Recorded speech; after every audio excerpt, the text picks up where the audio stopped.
Hey guys! So we are here finally for a new author chat. Thank you for joining us. We are here today with Heather. Is it Fawcett? Like a faucet Faucet. or Yeah, faucet? like the tap. Like I never know. Here with her two titles, young adult titles of Even the Darkest Stars and All the Wandering Light. And this is one of my favorite duology, fantasy duology series. So I'm very excited to have her on today. And thank you so much for joining us. Awesome. Thank you for having me. All right, so we're just going to get right into this.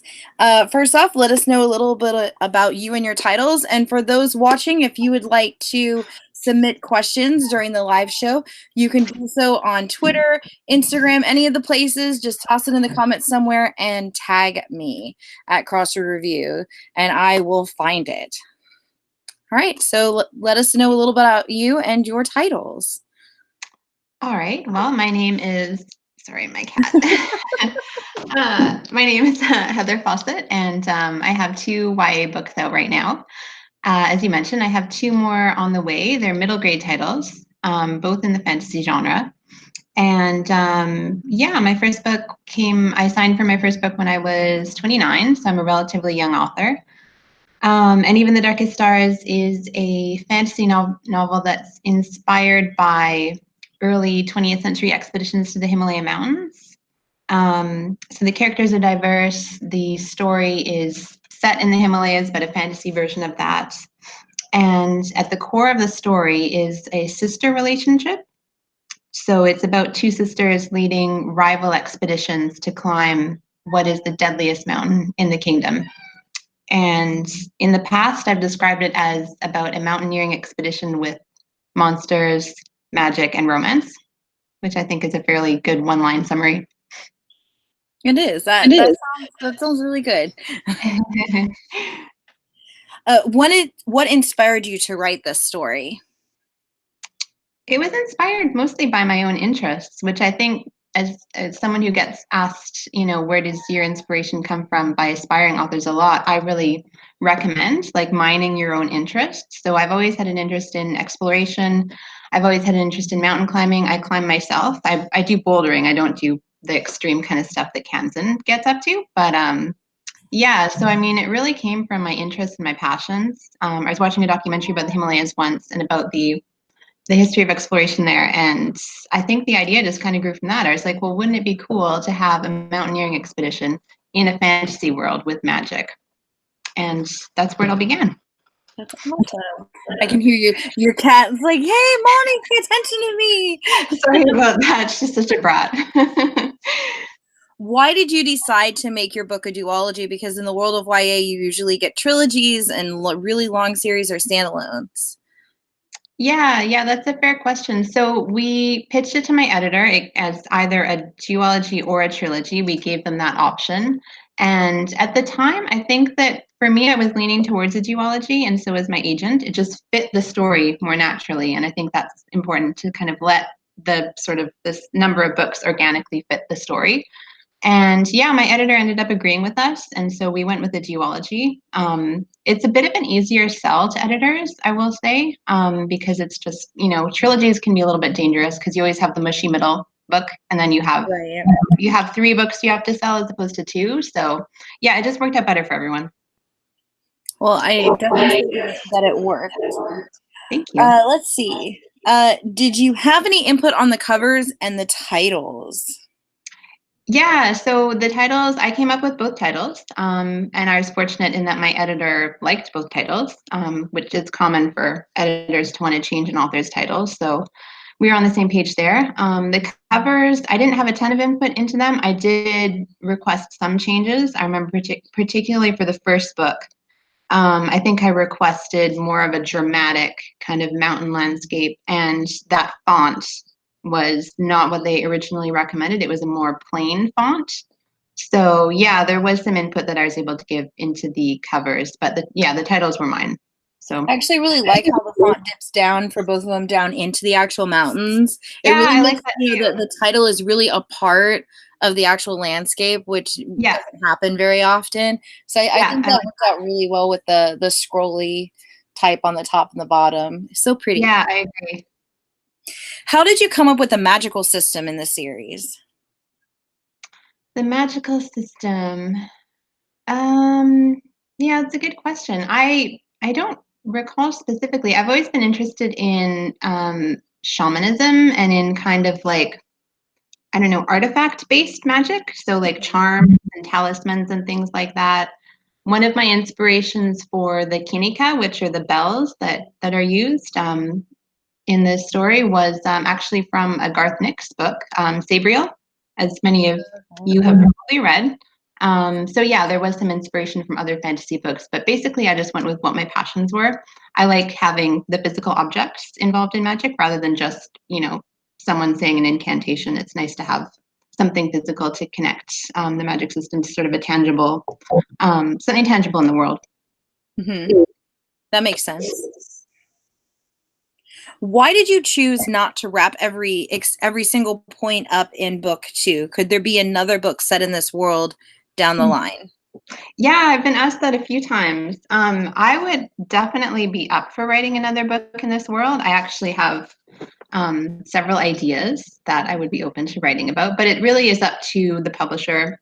It's up to the editor. Generally speaking, when a publisher buys a series, whether it's 2 books or 3, that's kind of it. You don't generally get more books in the series, but it really depends. So I did want to leave it open because I do have more ideas, and I would be up for returning to the world at some point in the future, but we'll just have to see. Do you ever think that you would do maybe some novellas set in this world? Yeah, that could be kind of a cool idea. Yeah, I would be open to that. I mean, I kind of have my hands full with my middle grade titles right now, but I think that perhaps after those wrap up, we might maybe see something, but we'll see. What is a book that you think everybody should read? Ooh, that's a big question. I guess it really depends on what's like if you're an aspiring fantasy writer, for example, I would recommend that you read things within that genre. Um, I'm rereading, I know it's like one of the classics of the genre, but I'm rereading the Lord of the Rings series right now. I've reread Harry Potter multiple times. I love Ursula K. Le Guin, so I'd probably recommend the Earthsea books. Um, I'd recommend Sabriel. Yeah, I mean, my overall all-time favorite book is probably Jane Eyre. So I do like to read classics as well. So I'd probably recommend that people read a mixture of, if you're an aspiring writer, what you want to write, and classics outside your genre. Do you ever think that you will do a retelling of a classic? Uh, Probably. I mean, I don't want to say, I don't want to answer like a hard no. I guess anything is possible. But I'm not actually a huge fan of retellings. Like, I like reading them, but in terms of writing them, I find it a little bit frustrating to be kind of boxed in. Sorry, to be kind of boxed in to a plot line. Basically, it has to end in a certain way, and you have to have a certain set of events happen, whether it's a Beauty and the Beast retelling or a what have you. So yeah, as a writer, I like to be a little bit more free, and I like to have the option to take the storyline wherever I want to take it. So you probably won't see a retelling for me, but I don't want to say, no for sure, because who knows? You can go all out with retellings. It doesn't have to stay the same way as it is in the original. You can go way out to left field and do something else and just have kind of like the same set of characters type thing. That is true. I know Yeah, there's a that few is books true. out there that have done that. Yeah, that is true, and they've done it well. Hmm. Okay, so somebody wants to know what your cat's name is. Oh my gosh. My cat's name is Artemis, and she's yeah, I got her from she's a rescue. She's still relatively new, so she's still kind of bratty, but yeah. You know what kind of cat she is? I don't. I'm not sure. I've had someone tell me she's probably a Maine Coon, but I Okay. mean, I'm not really sure. She's a rescue, so no one really knows exactly what she Right. is. Um, when is your next title out? I think October 1st of this year is when Emperor and the Ice Dragons comes out. That's my debut middle grade. And then my second book, which the title is still up in the air right now, is out probably the following fall. So what is your middle grade title about? The middle grade title is set primarily in Antarctica, actually. And it's about a girl who goes to Antarctica to stay with her aunt, who's a scientist who's running a research station there. And while she's there, she discovers that there are these ice dragons inhabiting the continent, and they're being actively hunted. And dragons in this world are endangered. They're hunted for their scales, sort of like how elephants are hunted for their ivory, etc. And she decides to join the hunt in order to sabotage it and save the dragons. Ooh, I might need to read that one. It's like, give me dragons. I will do Yeah, the dragons. dragons are the best. Dragons are the best. All right. Well, that is all of the questions that have been submitted so far. Is Awesome. what advice can you give people that want to start publishing books?